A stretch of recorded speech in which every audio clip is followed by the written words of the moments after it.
جعلی رشتہ اور سچی محبت، جعلی منگیتر سچا سہارا۔ لاہور کی ایک مصروف شام تھی۔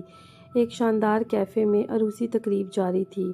لائٹیں جگمگا رہی تھیں، کہکہوں کی آوازیں گونج رہی تھیں اور ہر طرف سجی سوری ہوئی تصویریں لی جا رہی تھیں۔ عائشہ نے گہری سانس لی۔ وہ صرف اپنی کزن کی مہندی میں آئی تھی، مگر اسے معلوم تھا کہ آج پھر وہی سوالات کا انتظار کر رہے ہیں۔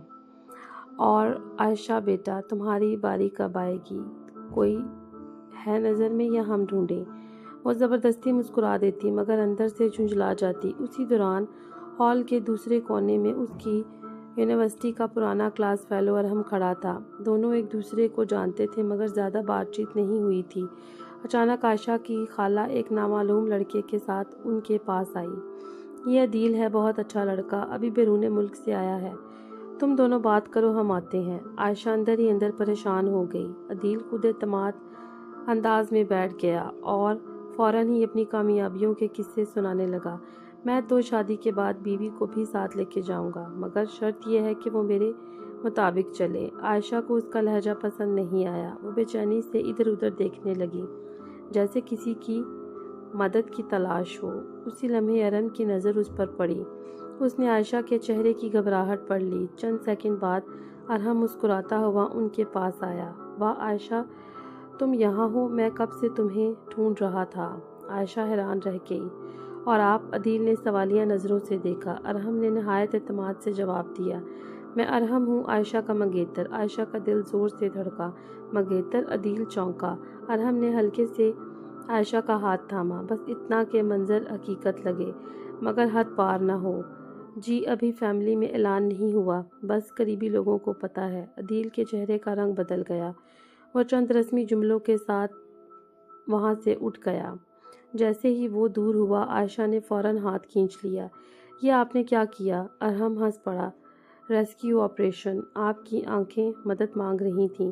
عائشہ چند لمحے اسے دیکھتی رہی، پھر بے اختیار ہنس پڑی۔ آپ کو اندازہ ہے اگر کسی نے سن لیا تو کیا ہوگا؟ تو پھر ہمیں اچھا اداکار بننا پڑے گا۔ قسمت کو شاید مذاق پسند تھا۔ چند ہی منٹ بعد عائشہ کی خالہ ان کے پاس آئی۔ وہ تم دونوں ساتھ؟ ارحم فوراً بولا۔ جی ہاں، میں سوچ رہا تھا جلد ہی باقاعدہ بات کر لیں۔ عائشہ نے اسے گھورا مگر چہرے پر مسکراہٹ سجائے رکھی۔ رات کا باقی حصہ دونوں نے جعلی جوڑے کی طرح گزارا۔ ساتھ بیٹھنا، تصویروں میں آنا، ایک دوسرے کے بارے میں فرضی کہانیاں بنانا، مگر اس سب کے درمیان کچھ حقیقی بن گیا۔ ارحم ہر لمحے خیال رکھ رہا تھا کہ عائشہ کو کوئی تکلیف نہ ہو۔ وہ اسے ہنسانے کی کوشش کرتا، اس کے لیے جوس لے آتا اور جب کوئی غیر ضروری سوال کرتا تو فوراً بات بدل دیتا۔ تقریب ختم ہونے کے بعد بہت ٹھنڈی ہوا چل رہی تھی۔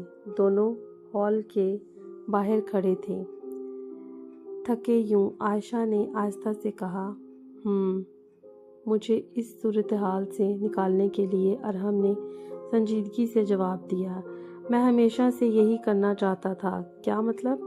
وہ چند لمحے خاموش رہا، پھر بولا، یونیورسٹی میں بھی جب کوئی آپ کو تنگ کرتا تھا، میرا دل چاہتا تھا آپ کے لیے کھڑا ہو جاؤں، مگر کبھی ہمت نہیں ہوئی۔ عائشہ چونک گئی۔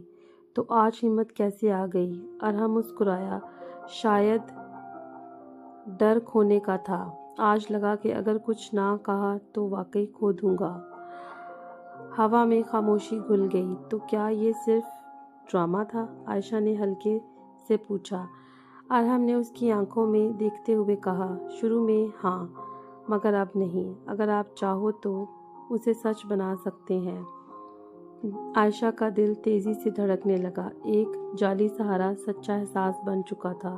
وہ مسکرائی، شاید قسمت کو بھی ہمارا اداکاری پسند آ گئی۔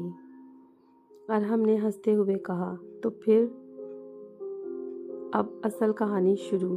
عائشہ نے ہلکا سا سر ہلا دیا اور یوں ایک شرمندہ لمحے میں شروع ہونے والا ریسکیو دو دلوں کی سچی محبت کی ابتدا بن گیا۔